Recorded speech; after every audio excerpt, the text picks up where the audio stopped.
अस्सलाम वालेकुम स्टूडेंट्स, कैसे हैं आप सब। मेरा नाम है बिस्मा अस्कर और आप और मैं यहाँ पे मिलके सॉल्ट्स की टाइप्स पढ़ रहे हैं। हमने देखा कि सॉल्ट की टाइप्स सुनने में तो मुश्किल लगता है, लेकिन उसको जब हम पढ़ते हैं तो वो बड़ी इजी हो जाती हैं। इसी तरह हमारे पास आज दो सॉल्ट की टाइप्स और हैं, एक है मिक्स्ड और एक है कॉम्प्लेक्स सॉल्ट्स। उन सॉल्ट्स की टाइप्स को पढ़ते हैं और साथ ही साथ एक फन फैक्ट का भी जिक्र करेंगे, जिसका जिक्र अभी नहीं मैं करूँगी, हम लेक्चर के दौरान बात करेंगे। तो आए चलते हैं लेक्चर की तरफ। तो स्टूडेंट्स, आपने देखा सॉल्ट की कितनी टाइप्स हमने पढ़ी। इजी सी थी सारी की सारी।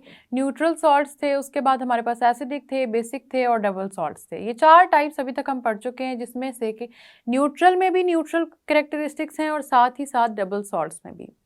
एसिडिक और बेसिक सॉल्ट्स में हमारे पास एसिडिक और बेसिक कैरेक्टरिस्टिक्स थी, लेकिन हमारा मकसद हमेशा न्यूट्रल सॉल्ट बनाना ही होता है। इस वजह से जो फाइनल रिजल्ट हमने देखा, हमने न्यूट्रल सॉल्ट ही डिराइव किया। दो और टाइप्स हैं सॉल्ट्स की जो हमारे पास रह गई हैं, आज हम ज़रा उनको पढ़ते हैं और थोड़ी सी इंटरेस्टिंग इन्फॉर्मेशन की भी बात करेंगे सॉल्ट्स के बारे में। एक है मिक्स्ड सॉल्ट, जो हमारे पास अब फिफ्थ टाइप है। ठीक है, चार हमने पढ़ ली है, फिफ्थ टाइप है मिक्स्ड सॉल्ट। मिक्स्ड सॉल्ट का क्या मतलब है कि आपको याद होगा कि सॉल्ट में तो हमने बात की थी कि इसके अंदर पॉजिटिव आइंस भी होने चाहिए और नेगेटिव आइंस भी होने चाहिए। Positive ions and negative ions. ठीक है, ये बात हमने की थी। अब मिक्स्ड सॉल्ट कौन सा होगा कि जिसके अंदर एसिड रेडिकल्स होंगे, मतलब कि नेगेटिव आइन जो कि एक एसिड से डिराइव हो रहे हैं, और साथ ही साथ इसके अंदर होंगे बेसिक रेडिकल्स। ठीक है, ये वाला पॉइंट आप लोगों ने याद रख लेना है। क्यों? क्योंकि आपके पास एसिड और बेसिक रेडिकल्स होंगे तब जाके आपका मिक्स्ड सॉल्ट बनेगा। डबल सॉल्ट का मतलब था कि आपके पास सिर्फ और सिर्फ जो न्यूट्रल सॉल्ट्स हैं ना, जिनके अंदर ना हाइड्रोजन है, ना हाइड्रोक्साइड है, ना एसिडिक कैरेक्टरिस्टिक्स है, ना बेसिक है, वो वाले प्रेजेंट थे। हाइड्रोजन हाइड्रोक्साइड थे, लेकिन उसके अंदर एसिडिक और बेसिक कैरेक्टरिस्टिक्स प्रेजेंट नहीं होंगी। जो आपका मिक्स्ड सॉल्ट है ना स्टूडेंट्स, इसके अंदर आपके पास एसिड रेडिकल भी मौजूद होगा, बेसिक रेडिकल भी मौजूद होगा। बहुत ही मशहूर और इसकी फेमस एग्जांपल है कैल्शियम हाइपोक्लोराइड, या इजी वर्ड्स में ब्लीचिंग पाउडर। नाम याद रख लें, नाम इसका इंपॉर्टेंट है। आपको वैसे भी केमिस्ट्री पॉइंट ऑफ व्यू से भी कुछ चीज़ें होती है ना जो हमें पता होनी चाहिए। तो कैल्शियम हाइपोक्लोराइट इसका नाम है। ये नाम अगर आप याद कर लेंगे तो अच्छी बात है। आपको याद रहेगा कि कैल्शियम हाइपोक्लोराइट वो चीज़ है जो ब्लीचिंग पाउडर जिसको कहते हैं। ब्लीचिंग पाउडर के अंदर इसको यूज़ किया जाता है, इसी को ब्लीचिंग पाउडर भी कहते हैं। अब आप देखें, इसके अंदर कैल्शियम मौजूद है और साथ ही साथ इसके अंदर दो नेगेटिव चीज़ें मौजूद हैं। एक तो ये पूरा का पूरा OCl नेगेटिव है, साथ ही साथ आपका ये क्लोरीन भी आयन की फॉर्म में प्रेजेंट है और क्लोराइड आयन है। ठीक है, अब ये है कि अब आपको मैं परेशान नहीं करूंगी, ये नहीं बताऊंगी कि इसके अंदर एसिड और बेसिक रेडिकल्स आए कहाँ से, लेकिन आपको सिर्फ ये बताना चाहती हूँ कि आपका एसिड रेडिकल क्योंकि नेगेटिव होता है, तो ये है जी आपका OCl और Cl आपके एसिड रेडिकल्स हैं, एसिड से डिराइव हुए हैं, और ये है कैल्शियम आपका बेसिक रेडिकल जो कि बेस से डिराइव हुआ है। तो आप लोगों ने याद रखना है कि जो ब्लीचिंग पाउडर है, कैल्शियम हाइपोक्लोराइट है, ये आपके पास मिक्स्ड सॉल्ट है। इसके अंदर एसिडिक और बेसिक दोनों चीज़ें प्रेजेंट होती हैं। क्वेश्चंस कुछ के जहन में आते हैं कि इसके अंदर हाइड्रोजन हाइड्रोक्साइड तो नहीं है। साथ ही साथ कुछ स्टूडेंट्स कहते हैं कि जो क्लीनिंग प्रोडक्ट्स हैं उनको हम बेस कहते थे, लेकिन ब्लीचिंग पाउडर आपके पास वो चीज़ है कि जिसके अंदर सिर्फ और सिर्फ या तो एसिडिक या बेसिक कैरेक्टरिस्टिक्स दोनों मौजूद होनी ज़रूरी है, तब जाके ये मिक्स्ड सॉल्ट बनते हैं।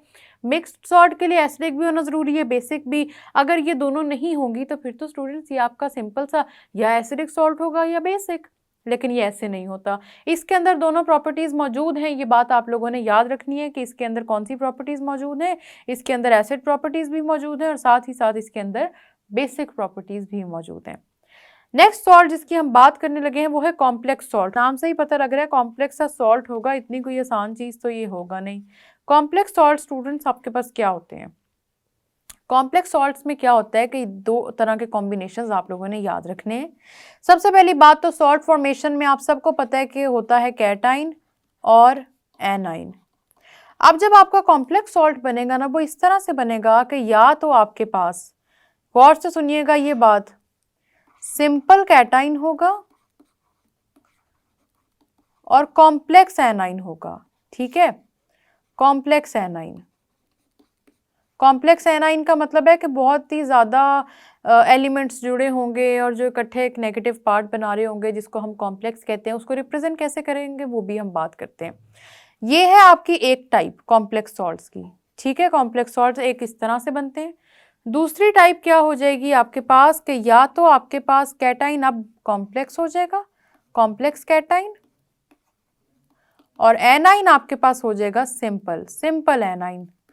तो ये दोनों में से कोई एक चीज होनी बहुत जरूरी है कि या तो कैटाइन आपके पास कॉम्प्लेक्स हो या एनाइन कॉम्प्लेक्स हो, या पॉजिटिव चार्ज कॉम्प्लेक्स हो या नेगेटिव चार्ज, और एक चीज सिंपल होनी जरूरी है।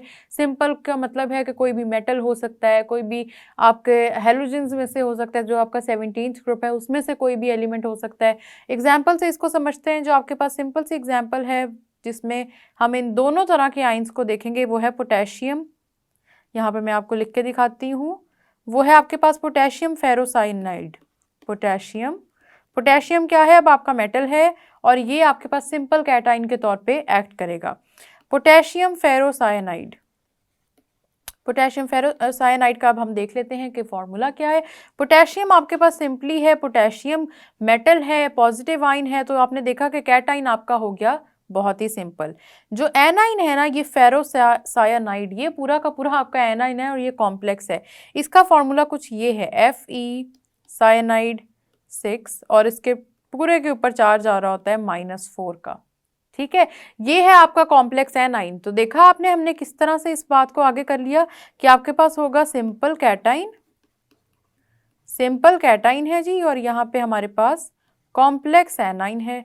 सिंपल मतलब के पॉजिटिव चार्ज है और कॉम्प्लेक्स आपके पास नेगेटिव चार्ज है। अब इन दोनों को जब कंबाइन करेंगे, आप सबको याद है कि चार्जेस क्योंकि क्रॉस हो जाते हैं, पोटेशियम का +1 क्रॉस होके इस पूरे एनाइन के यहाँ पे आ जाएगा, और इस पूरे एनाइन फेरोसाइनाइड का ये जो -4 है ये क्रॉस होके पोटेशियम के पास यहाँ पे आ जाएगा।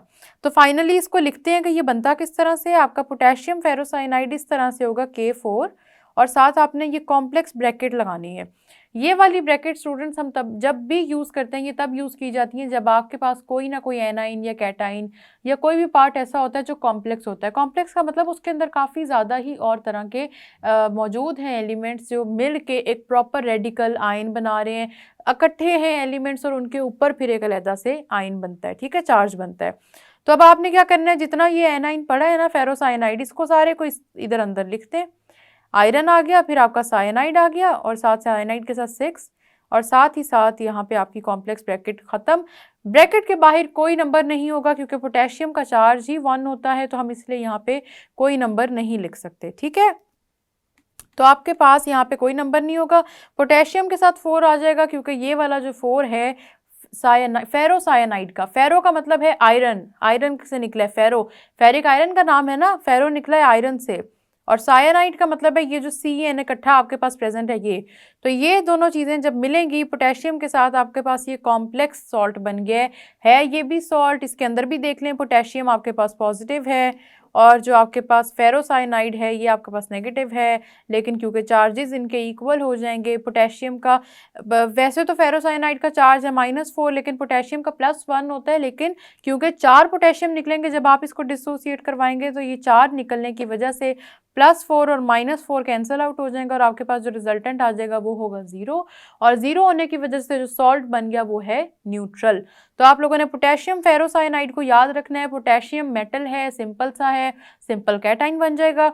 आयरन आपके पास आपके कॉम्प्लेक्स एनाइन में चला जाएगा, और साथ ही साथ साइनाइड आयन भी चला जाएगा, और इस तरह से ये आयरन और साइनाइड मिलके कॉम्प्लेक्स एनाइन बना देंगे, और ये आपके पास टोटल जब मिलेंगे तो कॉम्प्लेक्स सा एक सॉल्ट बन गया जिसमें एक चीज़ सिंपल है, दूसरी कॉम्प्लेक्स है। ये चीज़ आप लोगों ने याद रखनी है। पेपर पॉइंट ऑफ व्यू से पोटेशियम फेरोसाइनाइड बहुत इंपॉर्टेंट है।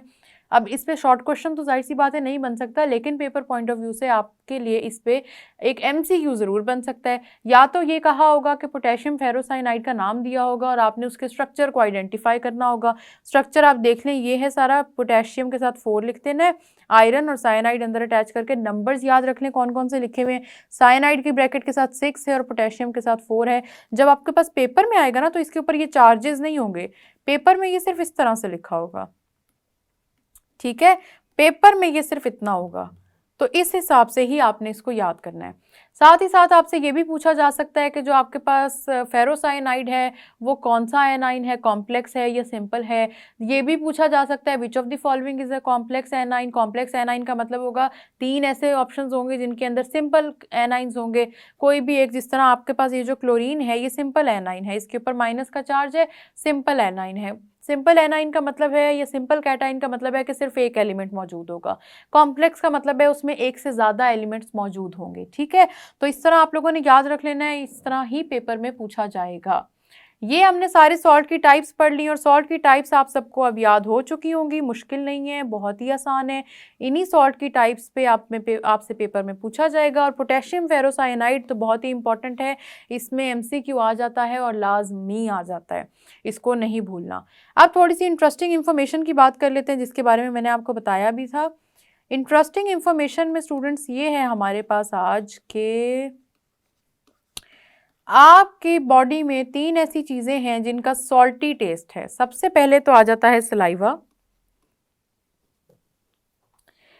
सबसे पहले है हमारे पास टीयर्स, उसके बाद है हमारे पास पर्सपिरेशन। बात करते हैं कि ये क्या है तीनों चीजें, और तीसरी चीज है ब्लड। रेड से ही लिख देती हूँ, आप लोगों को याद रहेगा, ब्लड, ठीक है। ये इन तीनों का टेस्ट जो है ना वो सॉल्टी है। कुछ का टेस्ट तो शायद आपने किया हो, कुछ का अगर नहीं किया तो करना भी मत, उन चीज़ों को रहने दें। केमिस्ट्री पॉइंट ऑफ व्यू से ऑलरेडी एक्सपेरिमेंट्स हो चुके हैं, तो आपको जो रिजल्ट चीज़ निकली, जो प्रोडक्ट निकला वो बताया जा रहा है। टीयर्स, आंसू, ठीक है, इनका सॉल्टी टेस्ट होता है। ये तो किया होगा ना, कभी कभी हो जाता है थोड़ा सा टेस्ट, टीयर्स का ज़रूर किया होगा। टीयर्स का टेस्ट सबको पता होगा कि ये थोड़ा सा सॉल्टी टेस्ट होता है, ठीक है। पर्सपिरेशन का मतलब होता है पसीना, पसीने का भी जो टेस्ट है वो सॉल्टी है, मत कीजिएगा टेस्ट, ऑलरेडी एक्सपेरिमेंट्स हो गए हैं, आपको सिर्फ रिजल्टेंट बताया जा रहा है। साथ ही साथ आपका जो ब्लड है, ब्लड का टेस्ट भी सॉल्टी होता है। अब ये इसकी वजह क्या है? कुछ लोगों को लगता है कि इसकी वजह ये है शायद कि हम क्योंकि नमक खाते हैं खाने में, इस वजह से। ऐसा नहीं होता। आपका सिर्फ सोडियम क्लोराइड आपका सॉल्ट नहीं है। सॉल्ट तो बहुत तरह के हैं, अभी हमने पढ़ी 6 टाइप्स पढ़ ली ना सॉल्ट की। सॉल्ट तो बहुत तरह के होते हैं।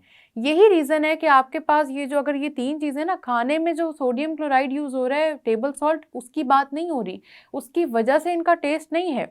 आपकी बॉडी, ह्यूमन बॉडी के अंदर ये कैपेसिटी होती है कि वो खुद से बहुत सी चीज़ें बना सके, बहुत सी चीज़ें मैन्युफैक्चर कर सके खुद से, ठीक है।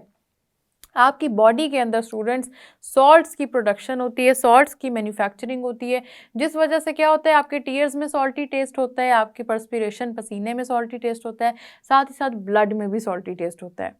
आपकी बॉडी सॉल्ट्स को बनाती है और वही सॉल्ट्स होते हैं जो आगे सॉल्टी टेस्ट दे रहे होते हैं। ज़रूरी नहीं होता सबका टेस्ट नमक जैसा ही होगा। जो टेबल सॉल्ट होता है डिफरेंट भी हो सकता है, लेकिन सॉल्ट्स का क्योंकि एक स्पेसिफिक टेस्ट होता है, डिफरेंट होता है, आपने सिर्फ उस टेस्ट को याद रखना है। टेबल सॉल्ट से ही, उससे मिलता जुलता ही सब सॉल्ट्स का टेस्ट होता है।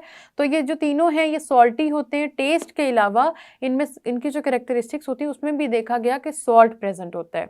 उस सॉल्ट के प्रेजेंस की वजह से ये होता है कि आपके पास इन सब में सॉल्ट है, तो समझा ये जाता है कि आपके पास सॉल्ट क्योंकि खाते हैं तो इसलिए इनमें प्रेजेंट है। ऐसा नहीं होता। सॉल्ट हमारी बॉडी प्रोड्यूस करती है, हमारी बॉडी बनाती है। आपको पता है ह्यूमन बॉडी में हज़ारों तरह के रिएक्शंस हो रहे हैं, ठीक है, आपकी बॉडी बनाती है, तो इस वजह से आपकी बॉडी के अंदर सॉल्ट्स मौजूद हैं। अब हम बात कर लेते हैं थोड़ी सी दोबारा सॉल्ट्स की टाइप्स के बारे में। मैं नहीं चाहती आप लोगों को इनमें से कोई भी टाइप भूले, प्लीज़ भूलना नहीं है। ये टाइप्स आप भूले नहीं कि पेपर में मसला हो जाएगा। पेपर में शॉर्ट क्वेश्चन में ये आती हैं, ठीक है।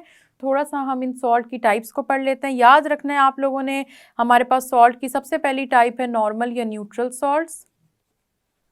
न्यूट्रल सॉल्ट्स का मतलब है इनके ऊपर कोई एसिडिक या बेसिक चीज़ नहीं होगी। रिवाइज कर रहे हैं, ठीक है।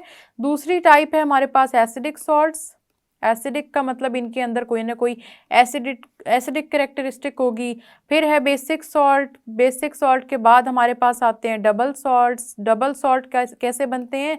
आपके पास 2 न्यूट्रल सॉल्ट्स मिलाएं, उनको क्रिस्टलाइज कर दें। फिर है आपके पास मिक्स्ड सॉल्ट। मिक्स्ड सॉल्ट का मतलब है एसिडिक और बेसिक कैरेक्टरिस्टिक्स दोनों मौजूद होंगी।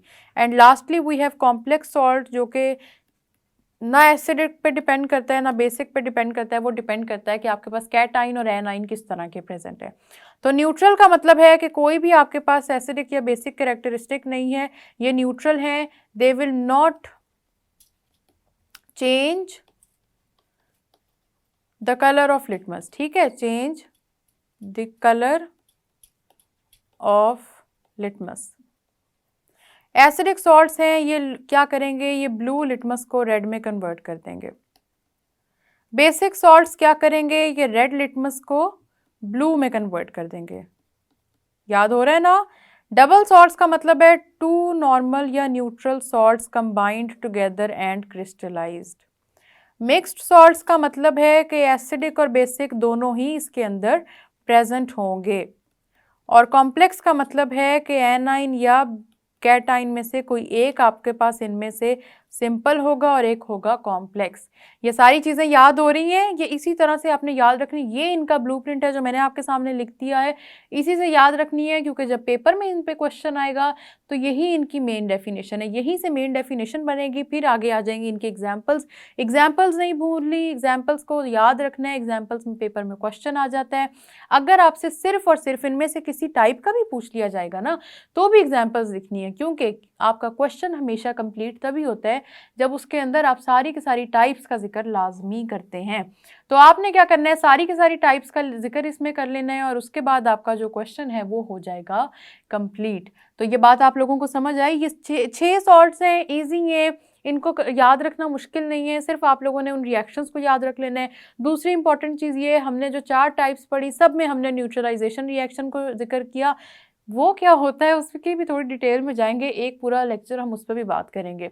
लेकिन अभी की यही बातें थी कि ये 6 सॉल्ट्स हैं, इंपॉर्टेंट सॉल्ट्स हैं, इनके जो एग्जाम्पल्स हैं, जो केमिकल रिएक्शंस पढ़े हैं वो ज़रूरी हैं, वो पढ़ ले। इंटरेस्टिंग इन्फॉर्मेशन मैंने आपको बता दी कि आपके पास टीयर्स का टेस्ट और पर्सपिरेशन का टेस्ट और साथ ही साथ ब्लड का टेस्ट होता है सॉल्टी। ये सारी वो चीज़ें जो आपने याद रखनी है, और ये सॉल्ट्स की वो टाइप्स हैं जिससे पेपर में जिन पे क्वेश्चन आ सकता है। ठीक है, तो जी स्टूडेंट्स, देखा आपने क्या थे मिक्स्ड और कॉम्प्लेक्स सॉल्ट्स। और फन फैक्ट आपको अच्छा लगा था कि नहीं पता नहीं, लेकिन केमिस्ट्स को अच्छा लगना चाहिए, क्योंकि जब भी हम चीज़ों को कोरिलेट करते हैं और देखते हैं कि वही चीज़ें नेचर में ऑलरेडी प्रेजेंट है, तो हमें तो बहुत इंटरेस्टिंग बातें लगती हैं। आप बताइएगा आपको कैसा लगा, और देखें, इस पे एनालाइज करें। यहाँ तक की बातें इतनी थी, मज़ीद भी बातें करेंगे। तब तक आप सॉल्ट की इन्हीं टाइप्स को रिवाइज करें। हम मिलेंगे नेक्स्ट लेक्चर में, तब तक के लिए अल्लाह हाफिज़।